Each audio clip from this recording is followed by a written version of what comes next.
with Pat Gregoire. The second half comes in, man. First, you know what? You and I are laughing just before we hit live there, but Dobson and Mrs. Tolley's daughter comes in, Liv comes in here and just smokes me in the DMs, all for Yeah, fun. But well, like you can't be chirping Olivia Toll's boyfriend and not think Olivia Toll is gonna come in fucking hot at you. Like that girl's an absolute weapon. You know, she'll protect her people to the wits end, and then obviously, you know, the better of the two Dobsons will come off the top turnbuckle and throw a Macho Man elbow there. But hey, you know, like we said it at the halftime, right? Like he might not be having the production wise game that he thinks he needs to be have, or the dummies like you and I thinks that he needs to have, but there's a guy behind the bench, and congratulations, Derek, on your 300th game. But there's a guy behind the bench who's a hell of a lot smarter than you and I, who keeps putting him in the lineup. So obviously, Derek and Olivia Toll see something in him, and he responded tonight, right? Like, you know, I've known Brock for a long time. I never doubted him. I also do know that pure shooters sometimes they go cold, and in my world, you shoot to get hot, and then you shoot to stay hot. And obviously, you know, we didn't see him shying away from shooting the ball, and it doesn't matter when you can shoot the absolute piss out of the thing like he can. hey, when is teams gonna start paying us, man, just to mention their players that way they can get hot? Like this is this is something else, man. it's Holy! Like we first joked it's about this, but this is yeah. getting nuts.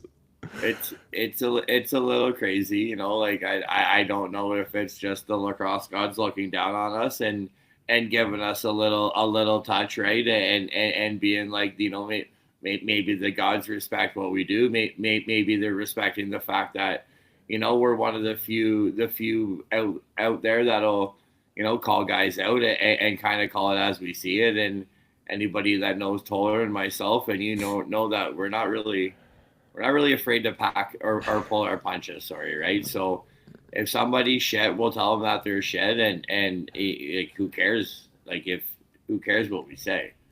Like, we're just a couple guys on the screen, right? Like, if you're really that upset that we say that you're shit, then I think maybe you need to reconsider your career choice, right? But like you know, like, but we also give guys props, right? And yeah, we were kind of hard on Brock Haley, but he played a hell of a game, and he's doing the dirty things. And you know, we've never really been hard on Clark Walter, but he played a hell of a game as well. And we can probably start to get a little bit hard on some of those Halifax guys, and some of the penalties that they're taking, and just like the badly timed ones, like that Tarafanko slash, like first half number one, that has to be a 5 minute penalty. Like, if Yeah. that's me, I'm getting 2 games, Yep. right? Like, there's no play on the ball. The ball's not there. It's behind the play, and it's a slash that, you know, like, I probably thrown 1,000 of them, but it's one of the ones that, like, they don't want those in the game anymore. And No. and you can tell by the way that they're trying to get rid of the violence and try and get rid of the rough stuff. Well, you know, you don't want fighting, then they give the guy a 5 minute slash so that nobody's going to go and run him afterwards. And I'm honestly surprised that, I guess, you know, Saskatchewan doesn't really have the guys, but I'm pretty surprised that nobody took a run afterwards anyways. Yeah, I'm surprised too. I know like Cody Jansen, a friend of the pod and listener of the pod, he brings up to me all the time and says like, hey, like, you know, I like Sask to get a little bit meaner, and I think that's why they brought in Levi Virch this year. But like going back to Halifax, like this is ridiculous on the penalties. You know, 4 minutes. You got four penalties right in the second quarter, another three in the third quarter, another two in the fourth quarter. The one that kind of stings you in the bum too is you're taking a legal substitution left with no time on the clock, in that third quarter. Well, And then the other it's one too like, is like the Max Wilson, the Wilson penalty that they took too, like the tripping one. Yeah, like again, do they really call that call? I didn't really like it, just where the game was. But at the same time, Frick, like you got to stay disciplined. You have to be able to tell these referees to put their whistles away. And unfortunately, when you're playing, when Halifax is on the floor, I don't think referees are going to put that whistle away for a bit. Well, no, and it's like they don't get the benefit of the doubt on some of the reputation calls, No. right? And as a guy who doesn't get the benefit of the doubt on any calls, let alone the reputation calls, it's frustrating. And the problem is that like you build up a reputation with referees, and it's hard for them to give you those benefit of the doubts to where you've played them like a fiddle 5 times in a row, or 5 games in a row, or 5 years in a row, right? So but at certain points, and again, like as a referee myself, at certain points you just got to reload and not take yesterday's game into today's considerations, right? And that's one of the biggest things that frustrates me is that, like a guy like Tarasenko, in my opinion, doesn't get that 5 minute slashing call because it's a guy like Tarasenko. But yet, if that was Dawson Seed, Bell. that's Yeah. that's 5 minutes all day. Yeah. If 100%. that's Randy Stats, that's maybe 5 in a game, right? Like it's the dumb stuff like that. So, but like like the tripping call, I get it. Like it looked bad, but that's one of those ones to where like you don't call it, then you go by Saska's bench and you tell him like, listen, like I can't call that, and Jammer's gonna understand, and Q's gonna be fired up, but a couple minutes later he's gonna understand as well, right? But let's Matt, let's talk about the most important stat of the night here, though, Dawson. I might just have to give up on betting player props and go solely money line money games lines. because this is 9-1 right now for your boy. 9-1. Yeah, Fricky. Like we're 9-1 for your boy right now. Tully's gonna get it on next pod, trying to make us go 8-2. We're trying to go Halifax. Like I knew I wasn't going Halifax with Jammer's 300th game. Like congratulations to him.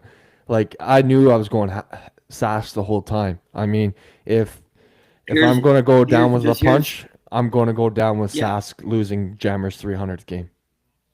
And like, here's something that I would like to address, and I don't know if she's in watching right now or not, but Miss Olivia, how are you coming at my boy Doss like this when your own father picked Halifax? Your own father bet against your boyfriend. Liv, like, don't be coming at us like this. Go at Steve. Yeah, we just said we just said he had to pick his game up a little bit. We gave him all the love in the world. We just said he had to pick his game up. Frickin' Doss actually put their money where their mouth is and picked Sasky to win the game because we have so much faith in one Brock Haley. The other one, the 9-1 baby. 9-1. 9-1. Go comment that on Wax Daily. Hold on, before we move on from this, I texted one of the other guys in the media polls who, isn't really doing the best right now, and I just reminded him that if he needs to look up and send a text in midweek and see who frickin' the boys were gonna go with, like I'll gladly help you out. It must be nice to have two other guys to bounce shit off of. I have the receipts right now. I'm on one.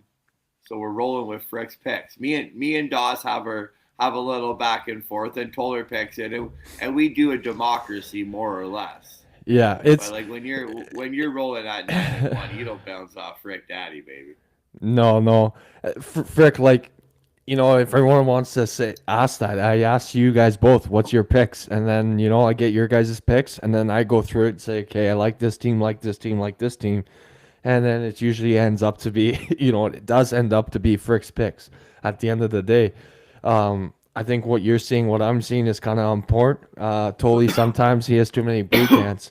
But the next guy I want to bring up here, He was one of our Who's Hot, and he might make it back onto Who's Hot for the Goalie Factory. But that is one only Ryan Keenan. 4 goals, 2 assists for 6 points, 10 shots on net.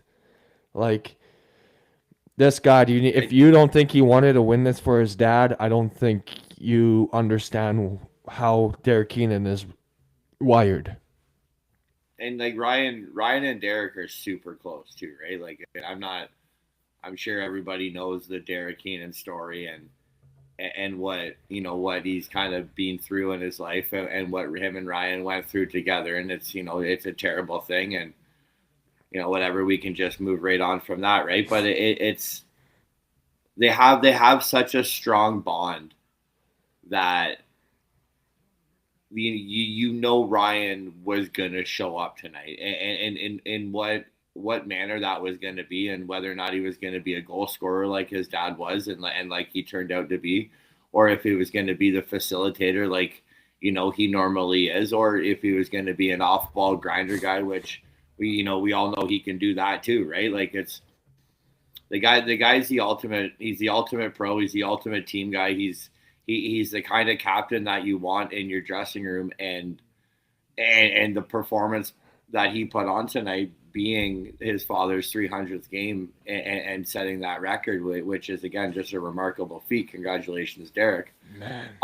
Like it was just inevitable, and it was kind of like which way is Ryan gonna show up tonight? And it was he honored his dad by being a absolutely nasty outside shooter, which is what his dad was, and like he got through the middle. He was just being a Derek Keenan type lacrosse player, and it was phenomenal just to see like Ryan kind of be reincarnated into his dad tonight, into a game that probably meant so much for his dad. I don't believe that last comment for a second, by the way. I don't believe it for a second.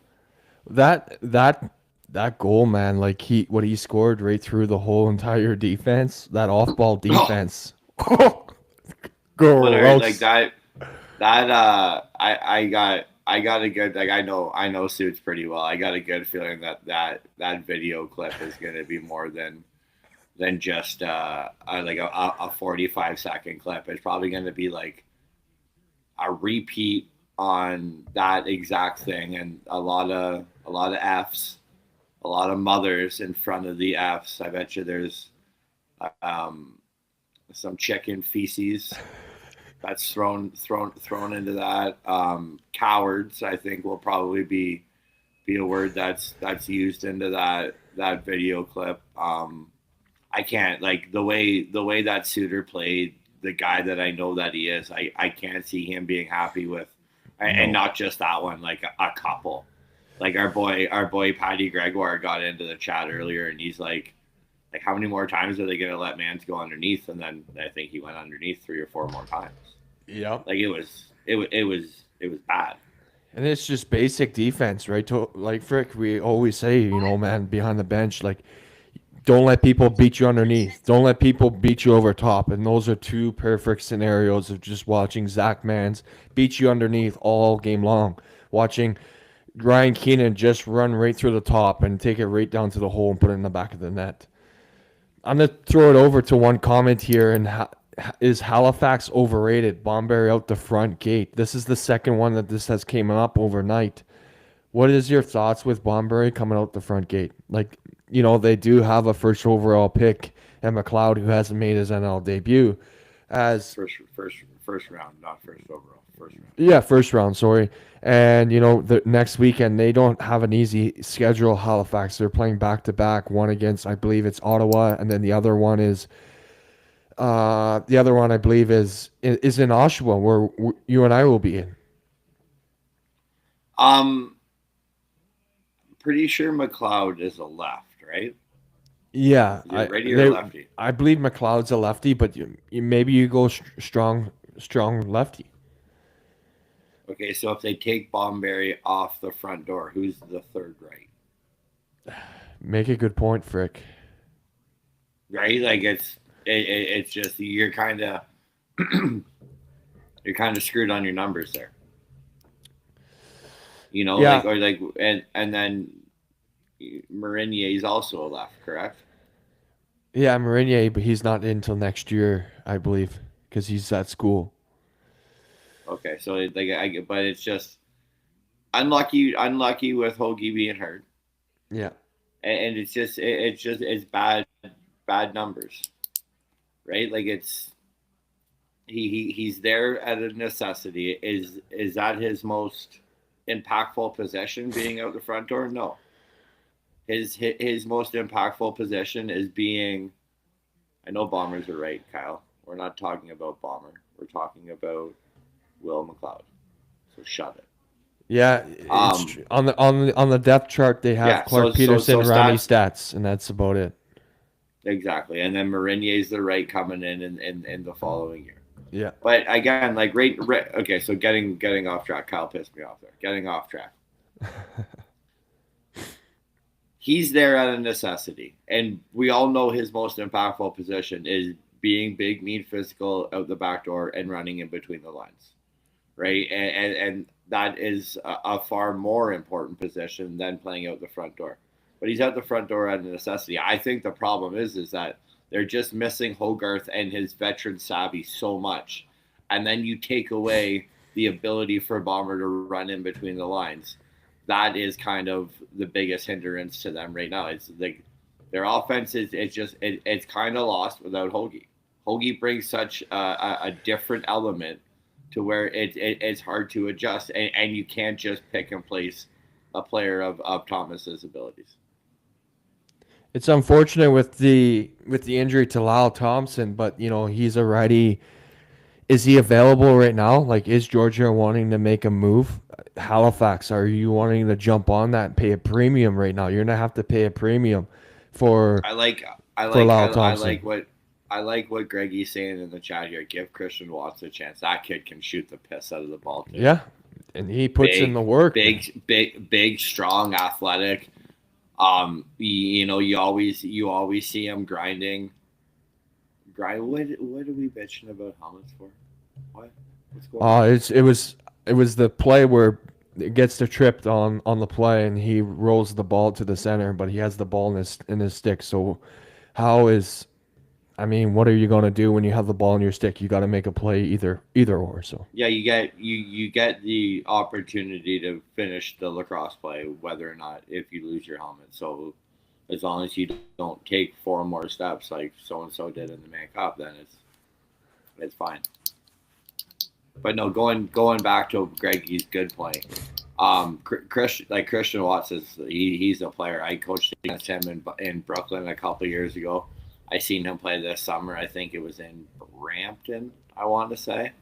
I'm probably wrong on that one, but I think it was Brampton. And a big, strong, athletic, can shoot, gets to the net, isn't scared of the contact. Like that might actually be a path I might consider right now if I'm Halifax. What a shit kicking the Canadian juniors are putting on Slovakia. That's hockey, Fricky. I don't care about hockey, man. Oh, you know what though? I do. This isn't all about you. It's all about lacrosse. It's about us. We can talk. I can talk any sport, but buddy, I am naturally gifted at talking shit. I can talk any sport. What's Fricky? I think Naso and Withers at the dot tonight.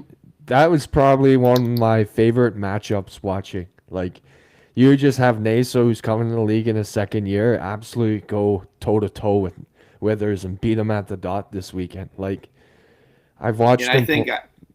I think American Jake beat Peterborough Jake like 12-9, 13-8, 12-9, 13-8, something in that range. And yeah, it's like American Jake, like that guy. He has something about him that it just his compete level is absolutely massive.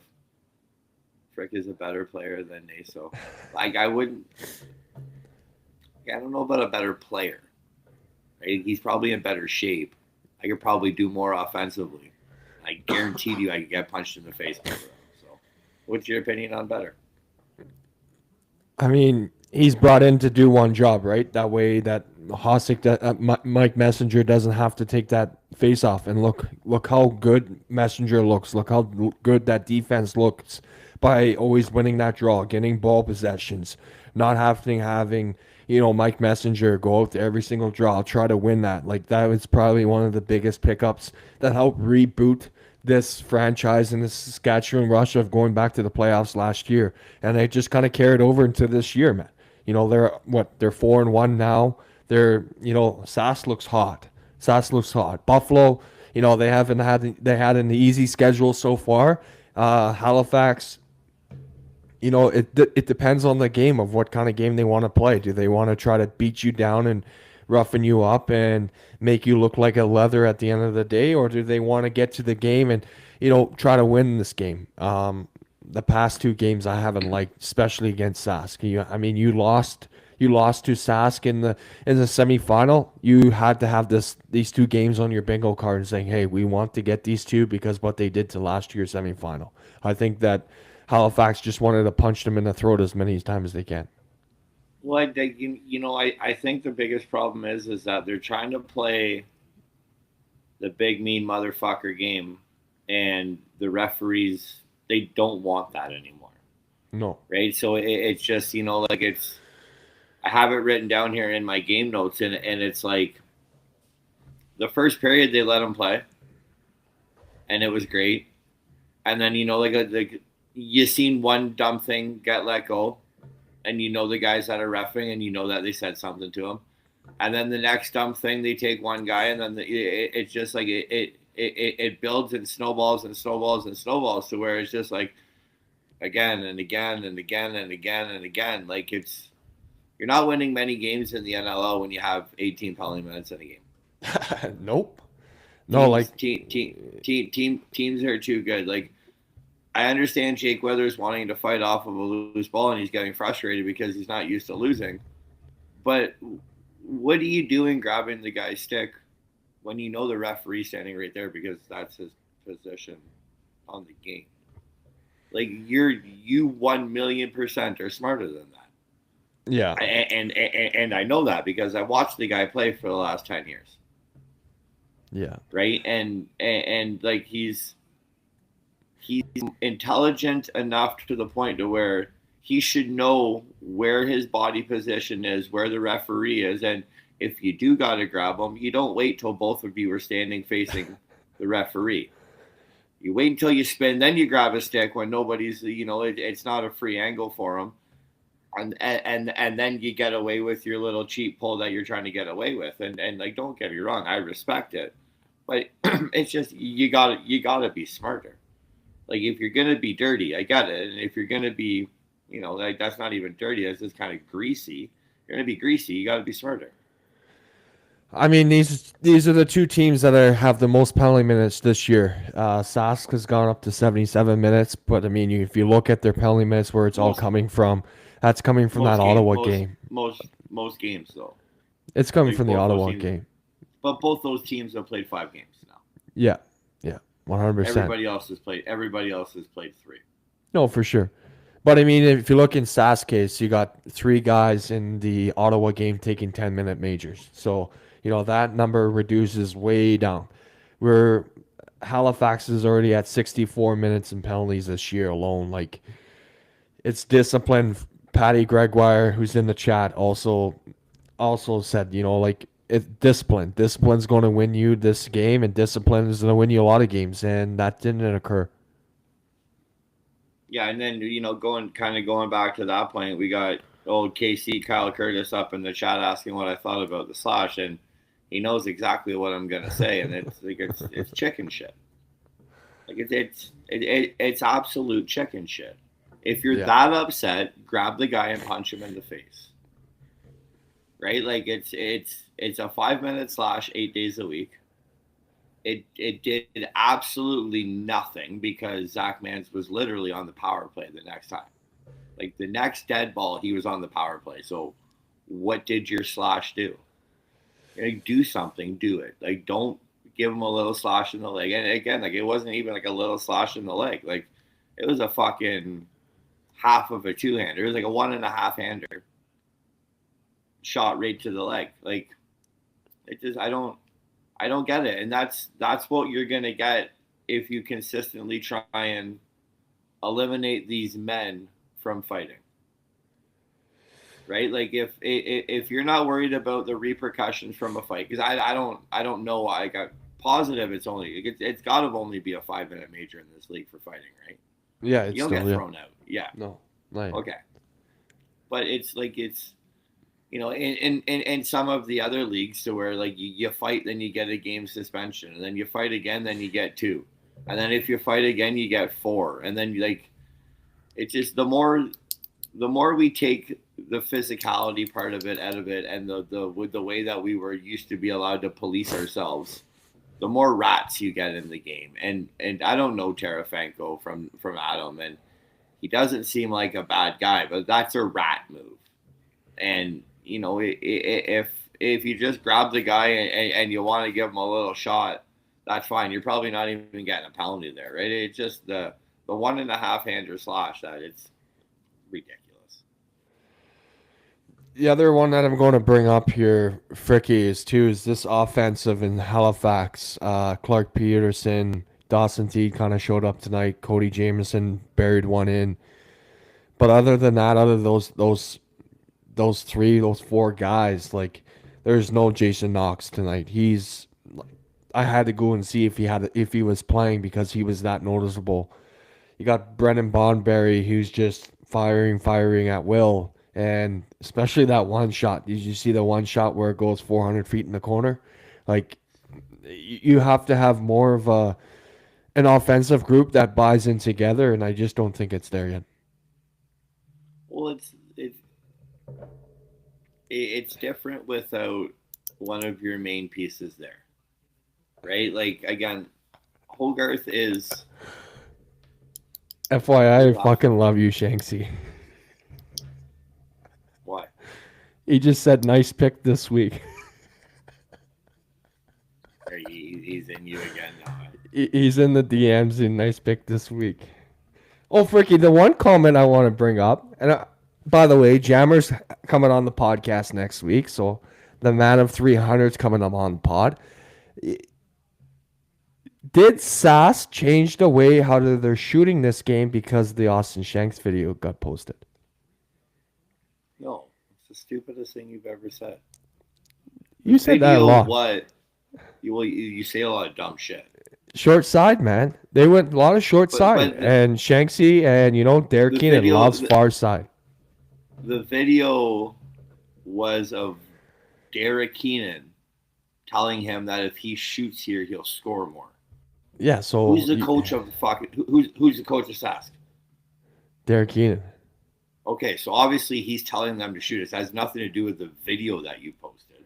No, but Halifax looking at that and saying, "Hey, Warren Hill, they're going far side this way."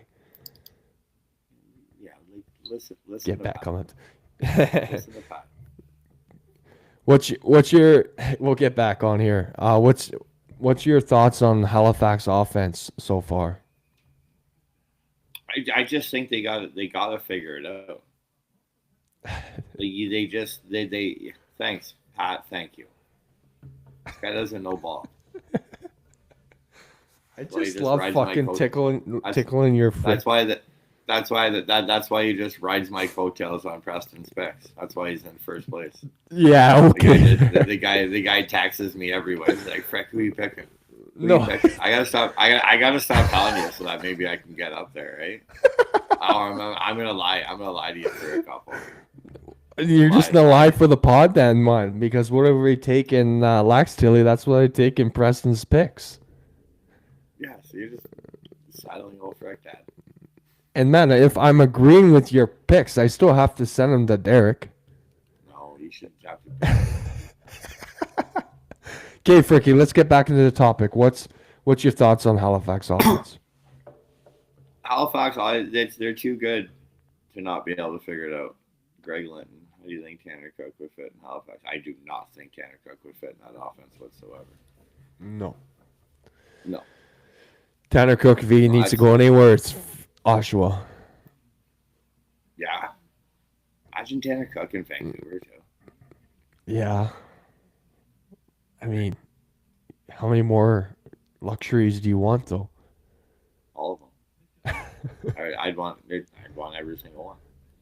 But no, Halifax offense, like they're too good not to figure it out, right? And it's just like they live and die by Randy and Clark, and if the other two guys,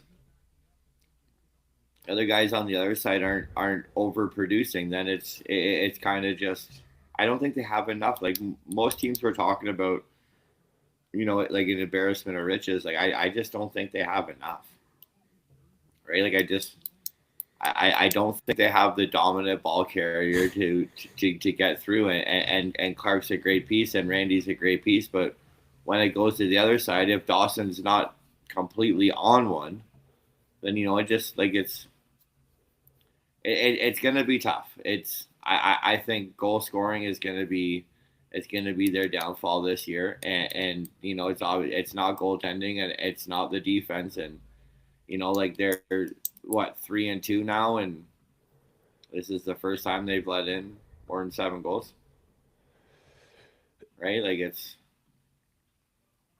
I just don't know where he fits, Greggy. That's the only problem. You're taking out Cody if you're putting in Will. I don't see that happening yet. That's what scares me about it being Will McLeod time. What's crazy though too is last year Halifax was second in the league in scoring. This year the offensive production, man. Like, yeah, okay, you beat Oshawa 11-2. You went into Buffalo. You won that game. What was the score in that one? Shoot, I just Low. lost it. It was It was a low. low scoring It going. was A nine low. game, a Like real 9-8 low. win. Yeah. Yeah. You lost to Sask last weekend, 10-9. Even the game in Oshawa. How many empty nets were there in Oshawa that we saw? So that game puts them over. I think there was 3 in that game. Like they haven't had an offensive production this year yet to get them over 10, to get them over double digits. Pat, you're right. That is the 100% thing that they're gonna do. And Knox comes out and Will McLeod goes in. I apologize. You are correct. 100%. That's exactly what they do. Yeah, I mean that, like you said that in the chat though, Patty too. It's like, again, like they're going against Ottawa and Oshawa. Ottawa looks to be firing on all cylinders and putting up a lot of points. They need to put up a 10 points. It's coming down to the wire where is this team going to sink you in the offensive production, or is it going to come out? Like by next weekend, you're playing 6 games already into an 18-game season. Like you're almost there to that halfway mark. I don't understand what you're trying to say, Kyle. One of those 4 has to come out. I mean, if you They're go not. if you go 7 They're up not. front though, 7 and 11 is an awkward number, though, right? I mean, something's has to change there over there, Frick. Yeah, he's definitely going to get a sniff. Like the offense looks, it's okay. So you're talking about them being one of the highest scoring offenses in the league last year, right? Last year, yeah. And it's a lot easier to defend a defense to where when that pick and roll happens, neither one of those guys are really on the right side are really going through the middle, right? Like Randy's going to go around the middle. Clark's probably going to go to the short side of the middle. But when you got Hogarth there, and he sets in my opinion, he's one of the best pick and roll guys in the game, off ball or on ball, it doesn't matter. So when he sets that off ball pick and he rolls to the middle and he camps there for a minute, that opens up Clark for another half of a second. And that opens up Randy with the ball for another half of a second. So that gives those high IQ lacrosse players another split second to make a decision, to where if you give guys like that those chances to make the decisions, they're going to burn you more often than not. Right now they're playing a 2-man pick and roll game with Clark and Randy. and there's no real threat of who you got to worry about in the middle. How about the production from the defensive side? Last year I think they did a real good job, especially with Tarasenko running the ball up and scoring a bunch there too. But that has like him, Tarasenko, Hasek, Withers, just those main three guys who are running up the ball up the floor has been in the box more times than not this year, and that's kind of hurting them going both ways. If you never can get into a rhythm because either one, you're taking a penalty, 18 minutes tonight, or two, or the other team's taking a penalty, so you can never find your rhythm. And most times or not this year, Halifax has been kind of putting a transition in the bag because they can't stay out of the box.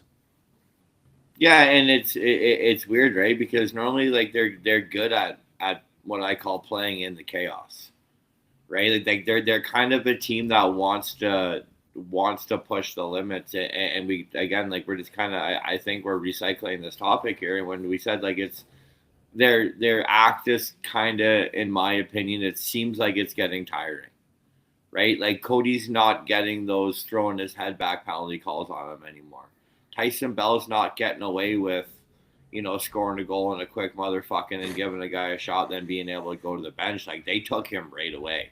Like that was one that I was like Tyson Bell's been doing that shit his whole career and been getting away with it his whole career. I was so surprised on how fast they took them there.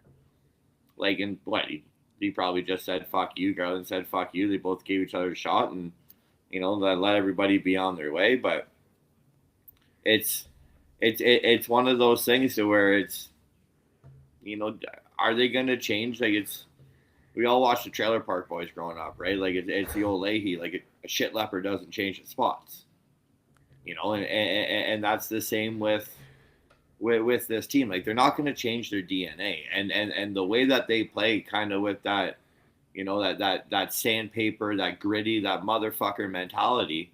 Like that's kind of what makes them successful. So when it works, and everybody sings their praises, and when it doesn't, everybody, they're undisciplined, like they're this, they're that. Like no, it's the old Dennis Green analogy. Like they are what they thought we were. Like they have been this for the last 4 years. They were the same team in Rochester. It's their DNA. It's what they do. And when it doesn't work, we all pick on them. And when it does work, we say that they're, they walk the fine line. It's like, no, they're just getting away with it more. What's your thought about Sask? Like, are they even better this year than they were last year? I think Frankie right now is better than he was last year, which is scary, right? But I say this as a compliment. Like they're the same. Yeah. Like they're the same. Yeah. Nothing changed, right? Status quo. Nothing changed. Canada 7-1 win. Look out, Finland. Canada 7-1 win. World Juniors. Barstool Jordy. Fuck you and your stupid American choke artist teams. Fucking talking on Twitter about back-to-back. Talk to me when you win 5 in a row twice. Okay? Beat it, nerd. Anyways, I'm sorry. I apologize. It's all good, Fricky. I don't even know what I was talking about right now. How Sox is just normal. It's just. Sorry. I love the World Junior Tournament, and I love how that Barstool Jordy guy starts getting onto it when Americans are good, and he doesn't say a fucking word when they're bad. It's fantastic. We're talking about how Sask is, they're just going to the same thing as business of last year. They're literally they're the exact same. I think, and it's scary to say, and I love the guy, and he's probably my second favorite goalie in the league. I think Frank's the same. Frank's better, and the team is the same, and the team being the same is a compliment, and it just like it's like when Derek had all the Whippy boys on Edmonton. Yep. Right, like it's such a cohesive, well-oiled machine that it's just pick and place. Like they took out Levi Anderson, they put in Clark Walter. Clark Walter. Nothing changed. They took out whoever it was on the right side last year and plugged in Josh Lawada this year. Triolo. Nothing's changed. Yeah, Triolo. Nothing's changed. Right? And it's just like it's a testament to the system. It's a testament to their coaching. And I think the most impressive thing about this SAS team right now, and I think this has a lot to do with, one player in specific is Ryan Barnable looks a million times faster this year than he did last year. And I know the knee was still kind of bugging him last year. And that's just completely changed their transition game. Like they get up and down the floor so fast, it's ridiculous. That Matt, like you said it on the pod this week, but Matt Ancinoni, like fastest kid. Holy shit! I think he's the fastest kid alive. Like he's fast. He is quick, like fast. And it's not like you don't think that he's fast, but when he gets moving, like he moves down the floor pretty quick.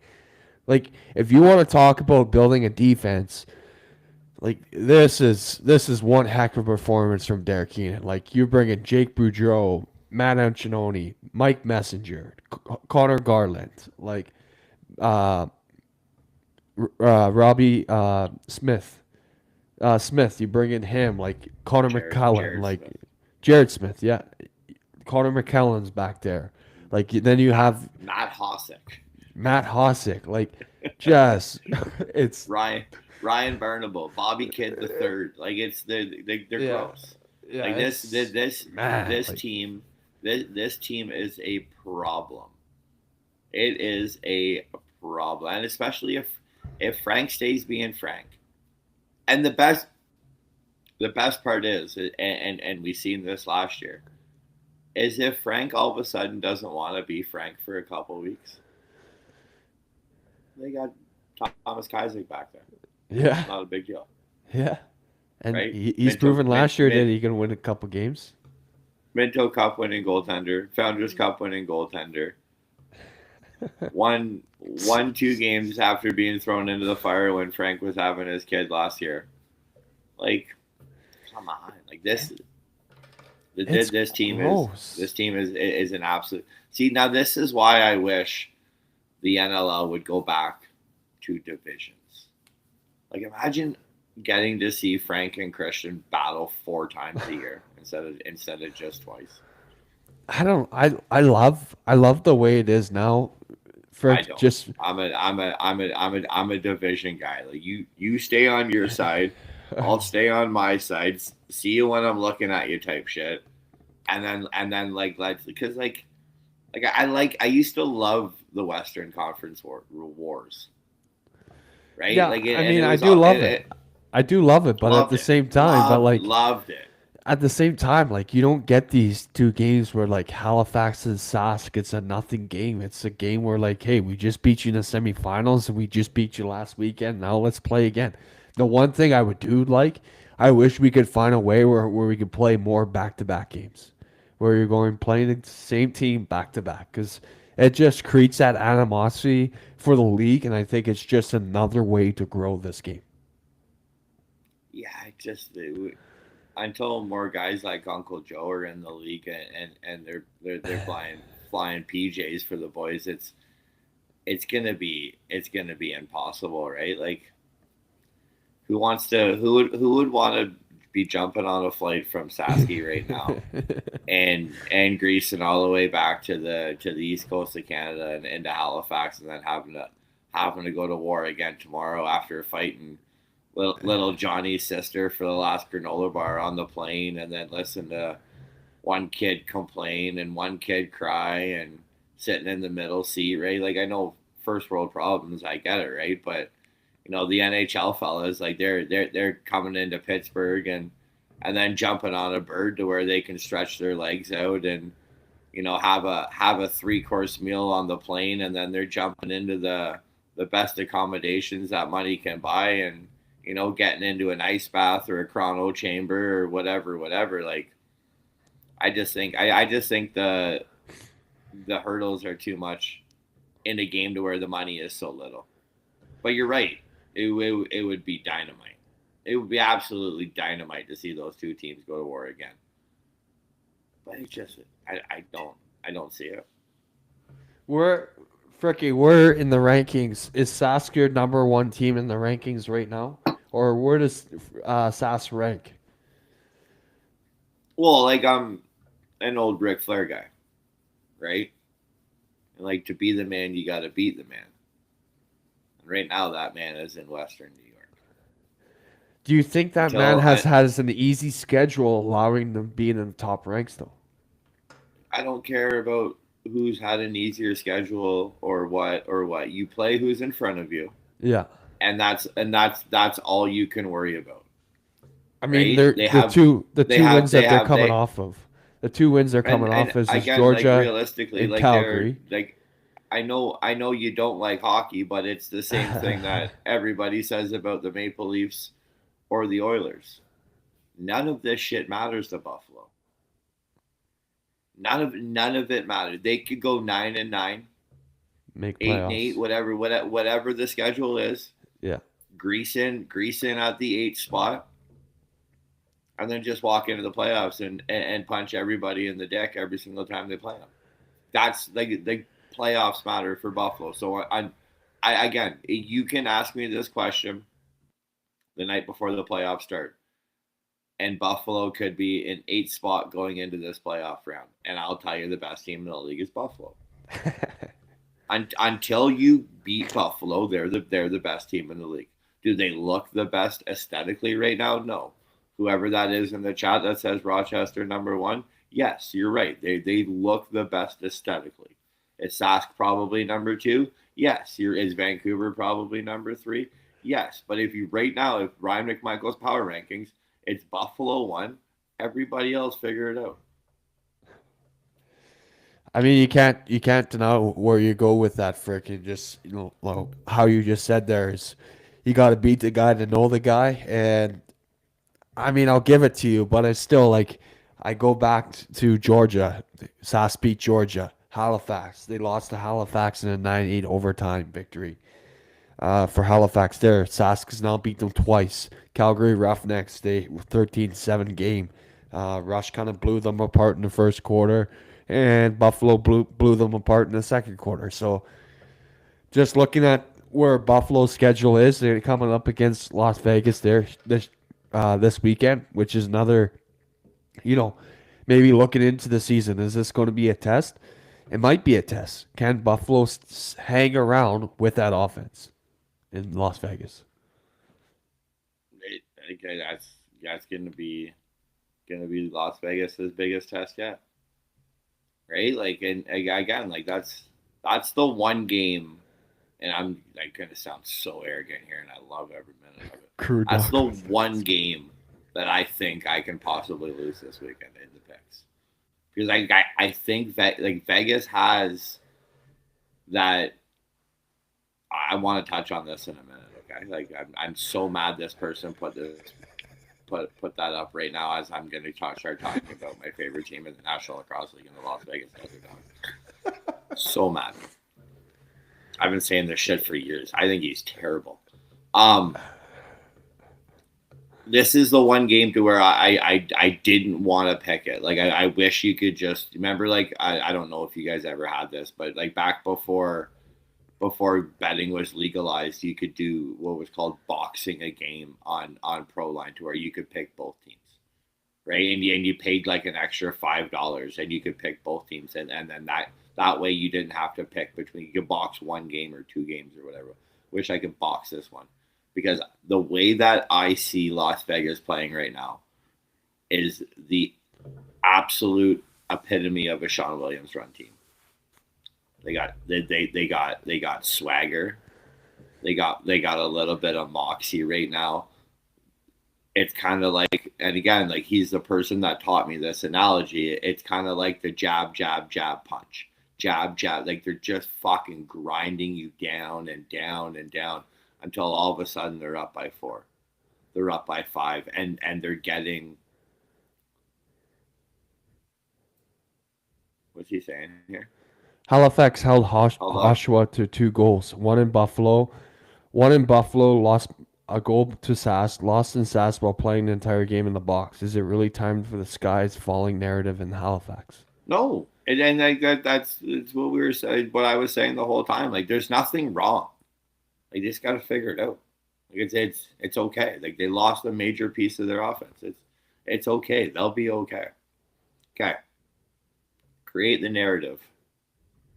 Gas Sawyer. LOL. You can delete the LOL part. I've said it for years.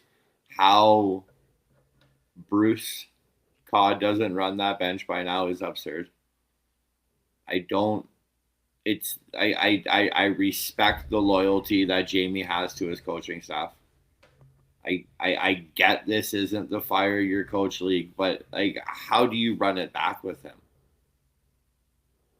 How did you just be one of the worst teams in National Lacrosse League history and run it back, and the only thing you changed was bringing Dan Dawson into the front, which is a great bring. Love Dan Dawson, great bring. But you put Bruce in the middle of the bench, you bring back Rusty, you get somebody out on the back door to work with Bruce, maybe a little bit more of a veteran, maybe you go super young, but I don't understand how you run it back with Matt Sawyer running that offense again. It's okay, Patrick. You never ever ever have to apologize to me. It's okay. I think one of the narrative fricks is that look how many injuries they did have last year, starting with Mark Matthews at the beginning of the season, and then they also lost a couple guys who were in and out of the lineup consistently. So I think this is a year where Sawyer has to prove that he's the guy in Toronto, or next year they're going to say, out you go. Well, like, how many more years do you get to prove the same thing, though? I think this is 1 year. Like, he has 1 year to prove it, and that's this year. He's been there for at least minimum 5 years, right? Minimum 5 years, and they've been poop all 5 years, like poop, like not like the opposite of good. That's what they've been. 9 years in Toronto. How many? 9 years in Toronto. Okay, and has there been anything close to a championship in those 9 years? Maybe 2021, 2022. What, like a semifinal loss? Like, yeah, they haven't been to the finals for forever. No, hold on, I'll bring it up right here. They haven't been to the championship final since the loss in 2015 against Edmonton Rush. And he wasn't the coach then? No. Right? Like, that was, I'm pretty sure that was Troy's team. That was Troy's, yeah. Yeah. And then everybody got everybody got upset because Troy yells at you too much. Yeah. So then they brought in Sawyer, and it's been like just consistently downhill since. So he's lost 1, 2, 3, 4 seasons in the Eastern Final since his reigns has started there in Toronto. Yeah. Missed playoffs. Playoffs were canceled that season. Missed playoffs twice.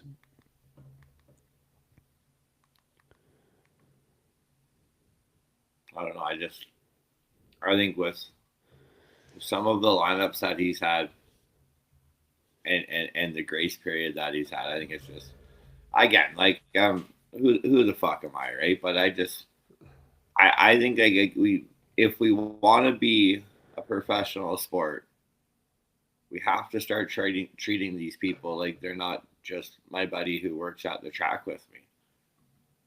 Like, it's a professional sport. I think Like Sawyer has to if be on that list. I think Glenn's on that list with the start. Uh, the third one, that's the one that that's the easiest one for me, I think and he's not actually even Calgary. no, no, Calgary. There's a no, like maybe not this no, year, but there's a no, reason why Dane Dobie's no. there. Frick, like if they lose tomorrow, that's an 0-4 start since I think it was 2015. First time since 2015.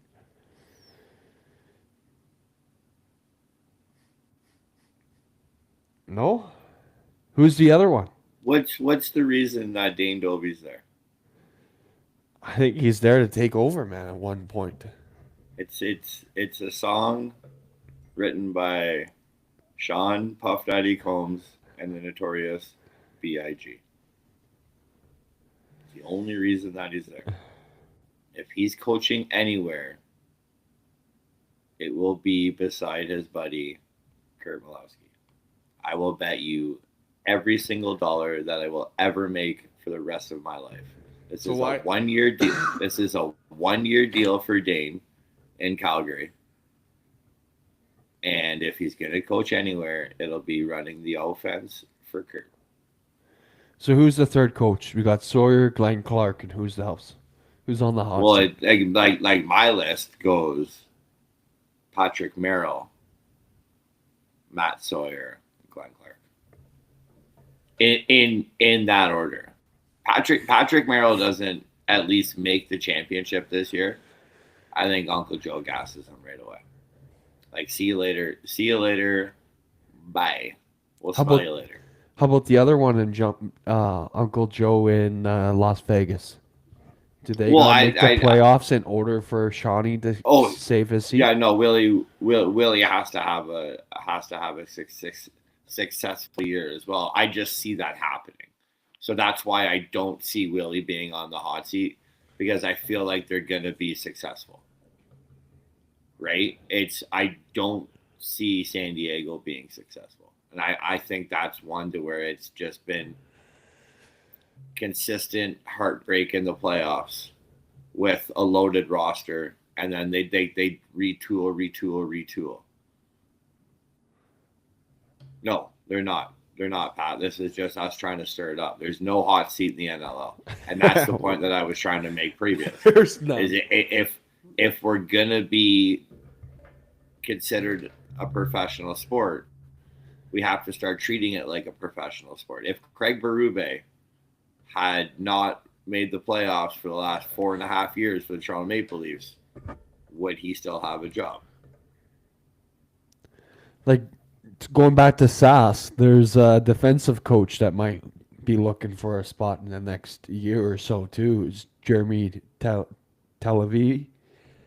Talevi, yeah. I don't think Jared's looking to be a head coach anywhere. I think Jared's very, very comfortable where he is. Mr. Tino. No, I wouldn't put a Kersey on that list yet, just because they have like a very cohesive group, right? Like, there hasn't been much change or much turnover there at all, and so that kind of just that alleviates a little bit of the stress. Like, I think if anything, he'll have at least a year after Cody's done, which I see being relatively soon, to try and retool, and then if that doesn't work, then somebody makes a change.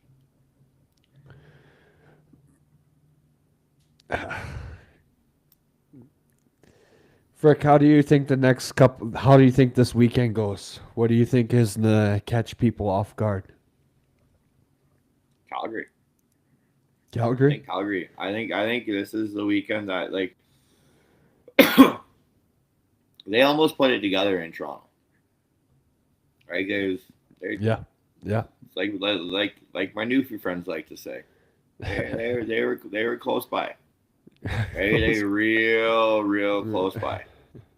So, I think this is just fourth corner run by Calgary in order to come back. Yeah, like those Orangeville guys too. They're so system and structure and if one guy steps left, the other guy, like everybody's stepping left. If one guy steps right, everybody's stepping right, and that takes a minute to kind of get used to, right? Like it's they got to figure out how to get Tanner Cook going downhill a little bit more. They got to figure out sticking with Tanner Cook, who's going to be the dominant lefty, if it's going to be him or if it's going to be Maia. And like their right side's fine. It's just those two guys need to figure out who's going to be the boss hog on that side, and then just take it and run with it. Right. So far, it's been Tanner, but it's just they got to figure out how to get him downhill. They got to figure out how to shore up a little bit on the back end, like not too much, but a little bit on the back end. And then with horses like Lady, horses like Eli, like they got to be running the piss out of the ball in between the lines. And like I think this is the week to where, you can kind of see it. And I think that matchup in San Diego kind of really it's advantageous for them to be able to run in between the lines and do the things that I personally think they need to be successful. Debo, I think for Tino Farrell's defense, I just don't think you can trust Stiers on what he's thinking on a daily basis. That guy likes to shoot from the hip, and when he wants to shoot from the hip. No, like, Frick, I'll let you go at this again, but... Well, like, he's not wrong. Like, they both need somebody. I think the speed factor with those two on the same side is going to have a problem, though. He's not saying that Cookie should. Yeah, okay, yes. He's saying that for Halifax to be successful, Dawson needs a better partner to play with, and for Cookie or for Calgary to be successful, Cookie needs a better player to play with. My bad, Smith. My bad. I know Smitty well, so I know what he's getting at here. I think that Calgary needs to flip the roles that they have their lefties in. I think Maia needs to have the ball and be fast and be shifty. And Cookie needs to be the off-ball guy like he was with Dobes to where they were most successful. That's what I think he's kind of saying. But Tanner or Dawson C definitely needs a more able body to play with. Like, Greggy, you let me get it out first, please. Let me get it out. Okay. But the problem, like, I again, devil's advocate here. I think the only problem is that you're gonna want whoever Dawson is playing with to have the ball, right? So not to say that Will can't have the ball, but he's gonna be a first-year guy in the NLL. Is that somebody you're gonna want to trust with having dominant ball possession time? Because again, like, same thing as Brock Haley, he's not an off-ball guy. He's not. He's been a ball carrier and a shooter his whole life. 2 questions from Adam. One is Adam asks, why'd you go clean shaven? What do you mean? I always go clean shaven once in a while. What's wrong with that? And then 2, on the flip side, San Diego versus Calgary. What do you see the biggest problems for San Diego versus Calgary? Problems for who? Like what? Who's? Let's go San Diego first. I just don't think San Diego can run with Calgary. I think if Calgary lets the horses out of the stable in the back end, I think it's over. Right? Like Courier's getting a little bit longer in the tooth. Is Steinhaus going to be playing? Like, he kind of makes a difference if they are, but I just think the way that Calgary has the potential to run the ball at the back end, it's kind of like old school lacrosse, and like I think that's going to be a problem for most teams. And again, like, it's like the Orangeville mentality, like it's like just like the. How about Trent though? They got Trent still. Trent DeCiccio. Yeah. Yeah, Patty's number one guy. I get it, right? Like, it's just I think so when I say that Calgary is going to be a problem for them running the ball, it's San Diego's offense getting off that Calgary can catch them on. Right? Like West likes to push up the floor a little bit. Benny Mac's getting a little bit slower and a little bit older, and it takes him a hot second to get off the floor. Right? Like I'm drawing a blank onto who their lefties are right now. Kitty Cat. Is Smallsy even in the line? Is he in the lineup? I'm not sure if he's Like, back in yet. We'll have to see tomorrow. I heard he had some family things going on. So yeah, Smallsy. Like my most sincere, heartfelt condolences for that one, brother. I know that one's a battle and that sucks. So Big Frick's thinking of you, and I love you, and I know the old lady's taking good care of you right now as well, right? But Connor Robinson and Dylan Watson.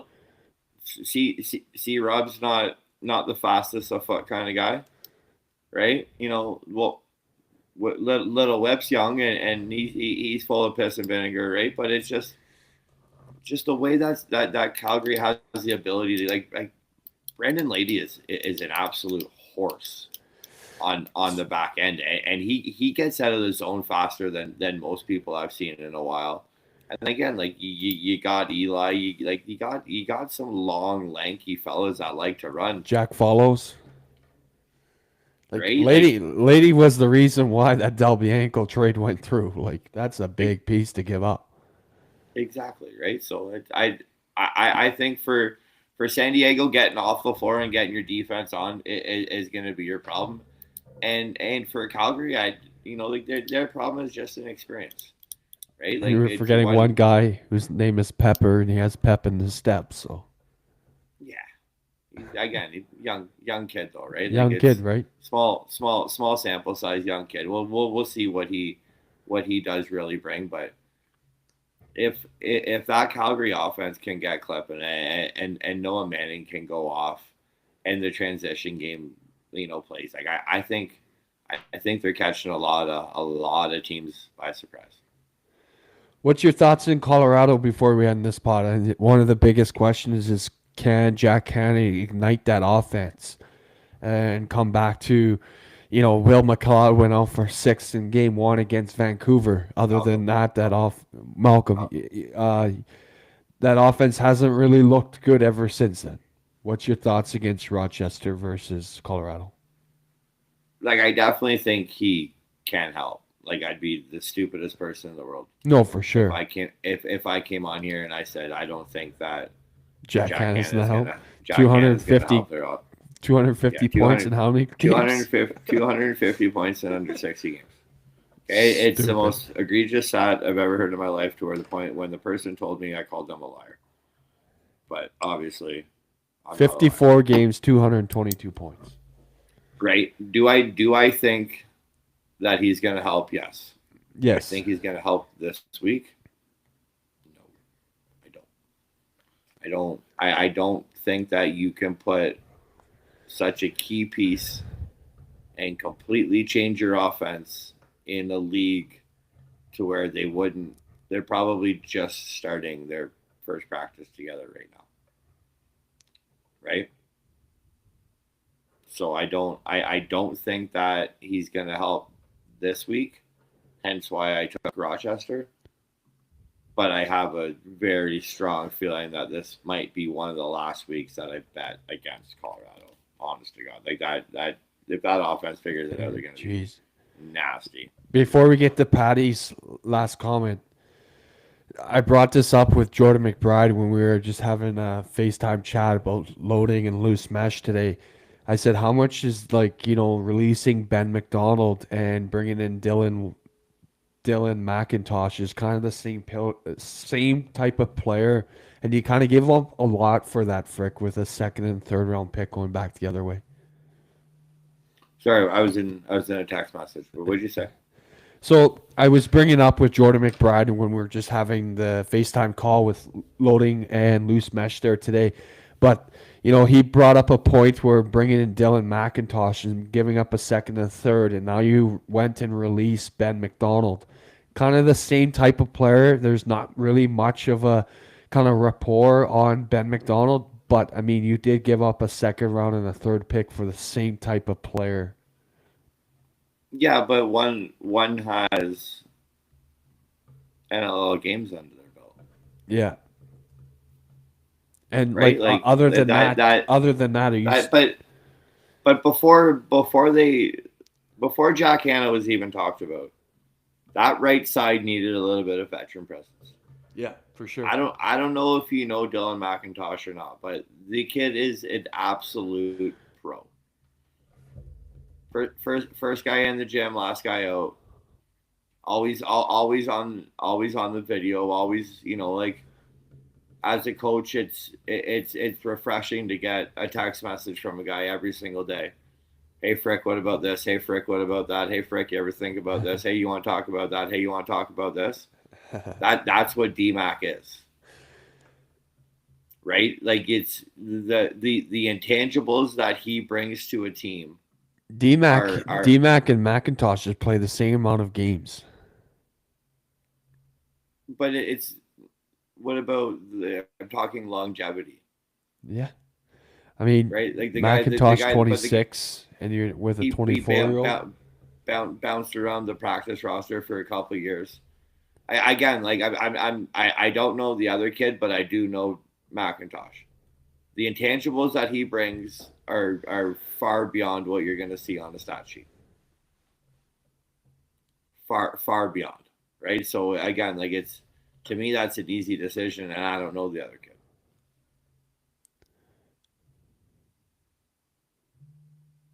All right, what else we got? Frick's almost done here. At the draft, fans were invited to a buddy, and I overheard them say not to mention names, but they said a second round, and they were still going after him. That doesn't sound like English in my head.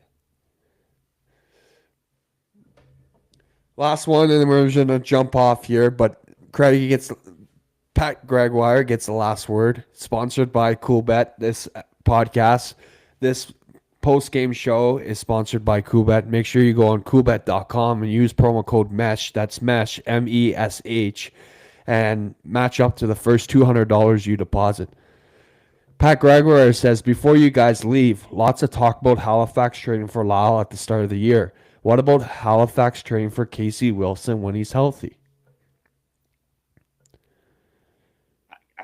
I don't think there's a chicken dick chance that really gets rid of him. Casey Wilson is living out in Halifax. I do believe that. I personally wouldn't care if he had an apartment in the rink. No. Pat, can you correct me if I'm wrong with that? But Casey Wilson is living in Halifax? They I'm pretty sure somebody else had slid into the DMs and told me the same thing. Yeah. And I told him the same thing that I literally just said right now. No. Why are you doing that if you're willing? What are you giving me that I already don't have? What do you want back from there? I think you maybe a couple 3 picks next year. Like that guy's going first overall if he's healthy. He's living in Halifax with Max. He's not going first overall. Why didn't he go first overall in the draft that he was just in then? Because he was hurt. First overall. Because he was hurt. Overall. He's not going first overall. You don't think so? If he was healthy? No. You're taking him over CJ Kurst. You're taking him over Owen Hiltz. You're taking him over Sam English. I'm taking him over CJ. You're on crack cocaine. I think a lot of people would. They're on crack cocaine. Patty, who are you taking? Who are you taking? Casey Wilson or CJ Kurst, both healthy? That's crazy. That's absolutely crazy. There was talk about it, Frick. If he's healthy, he's going to. Yeah, exactly. I told you he's not going first. 10-1.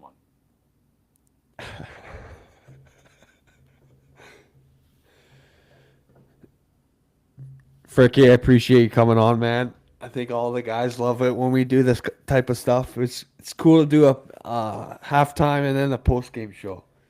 I just like to get you riled up because Tolly's not here. I don't get riled up. That's what they're saying. Have you listened to the pod? No, I don't. I can't listen to myself talk. I don't know how other people listen to me talk. I can't listen to myself talk. It's fucking crazy. And. Can't do it. See, if you want to edit yourself, you have to edit yourself then. We don't. I don't want to edit myself. I already appreciate. Happy just the way that I am. Curse 1, Wilson 2, English 3. No chance. It's wrong. It's wrong on so many levels. He would have gone 4, exactly where he went. Healthy for a whole year or not. All right, Fricky, before we close off, I just want to give some shout-outs to our sponsors. One is Coolbet. Make sure you guys go use promo code MESH. That's MESH. And Niagara Fitness Solutions. Again, if you guys go and order from them, mention that you know Steve Toll from Loose Mesh Podcast, and you'll get a Steve Toll discount. The more you buy, the more you save. And the first one that buys something from Niagara Fitness Solutions, Steve Toll will deliver it himself. You get a couple autographs. You get to have a couple of blueies with Steve Toll. And the last one, not the last one, but the other one is Get Wealth Financial. Get Wealth Financial. If any financial needs, later down in life, need savings with that. Help your financial management problems right now. They can help you over there. Give them a call at Get Wealth Financial. The Goalie Factory. Building goalies every single week out in Langley, BC. Fricky, your boy Caleb Kahn doing I love him watching that video of him doing. I can't wait till you send us the video of your goalie doing the somersaults down the road. It's fantastic. Absolutely fantastic. Hey, if Casey's still in here, he's got to owe me some of that. I saw him post earlier that I made him $250 last week. He didn't even get a cut. I'll find it. Didn't even throw a bone my way. Last sponsor we have is Loading Lacrosse. They finally sent me over the Tonka. Look at that. There's 6. Why 6? Because it's structured like a truck, built like a truck. It's stiff. And you know what's even better than stiff? Stiffer than Ron Jeremy. And it's wider than a hoochie coochie on a Saturday night. Alrighty, boys. Appreciate you guys all. Come and join us again on next week podcast. We'll be down over live podcast from the Schwa. Right in your back home, Fricky. You looking forward to that or what? I really wouldn't consider Oshawa to be home. But yeah, it'll be nice. We'll have boots on the ground there tomorrow night as well, and then live pod going down on Saturday. Pop in, say hi to the boys, and have a good time in the dirty. All right, guys, thanks for tuning in. Make sure you guys subscribe before you're on your way out. Hit the like button to give your boys the help with growing the pod and growing us. We appreciate you guys all over love. And, yeah, make sure you tell a friend, share with a friend, tell your mom, tell your sister, tell your brother. Fricky, you have a good night, and I'll see you later, big guy. Enjoy the World Juniors.